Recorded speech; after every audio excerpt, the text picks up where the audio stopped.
kaibigan, nandito tayo ngayon sa ating munting garden. Ay nagsa-summer na po. So malapit na po yung summer. Nandito tayo ngayon sa garden.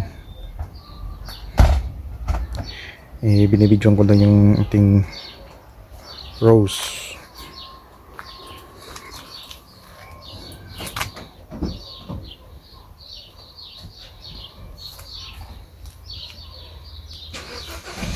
Ayun po.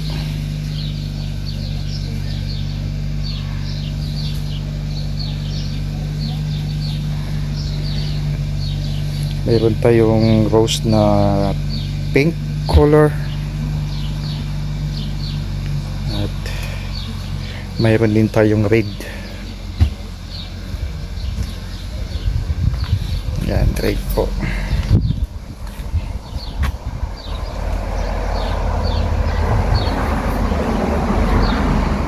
Mayroon tayong mga red and pink. Ayun. Ayun, nai-enjoy si Mrs. Kasi malalaki yung kanyang ano po, yung petals. Malusog. Ayan po. Ito yung mga rose namin sa likod na sa harapan ng bahay. Ayan. Ayan po siya.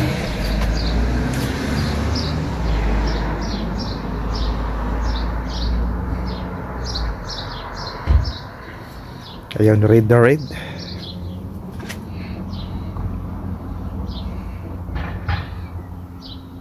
Yan po yung red. Pink. Ayan po. Mayroon tayo ditong tinanim na apple. Ayan. Ay namumunga na po siya. Yan po yung bunga niya. Ayan, apple po yan. Ang dami siyang bunga. Ayan.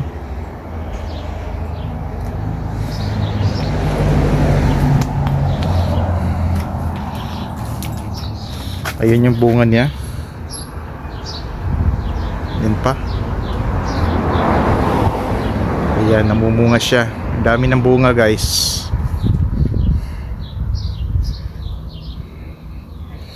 Mayroon tayong yung tinatawag na sunflower. Ay ano po to? Ay plastic. Pero umiilaw ito paggabi. Naka-solar. Maganda ito paggabi. Nakapaso lang po yung namin, yung aming apple.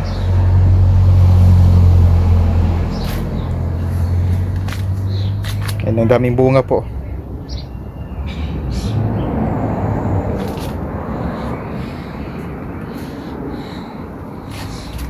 Ayan. Yan lang. Masipag na mulaklak ngayon yung yung rose. Ayan, dami ng bulaklak.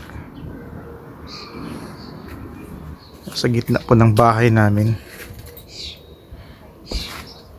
Meron din kami ditong yellow na rose. Yan.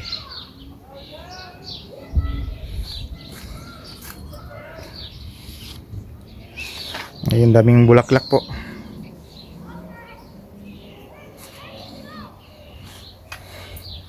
Meron dito yung white rose.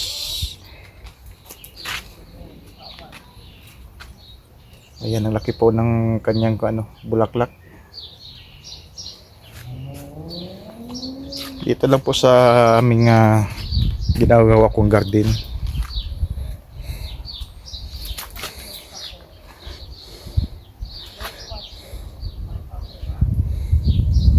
Meron tayong mga white rose.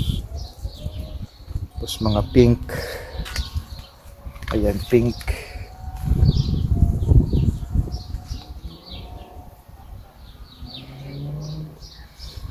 Pink rose. Yung iba hindi pa namulaklak.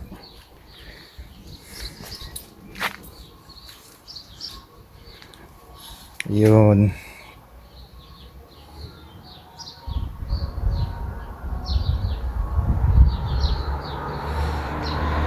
Naglagay po tayo dito ng tawag dito.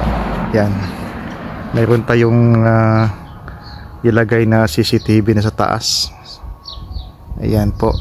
Dalawa po yan nasa likod ang isa. Okay, dito yan nakaharap sa ating garden sa harap. Ayun, nakakatuwa yung yung daming bulaklak naglabasan. Ang lalaki ng petals niya. Ang mga dambuhala. Yun lang guys. Thank you for watching. See you when I see you. Bye.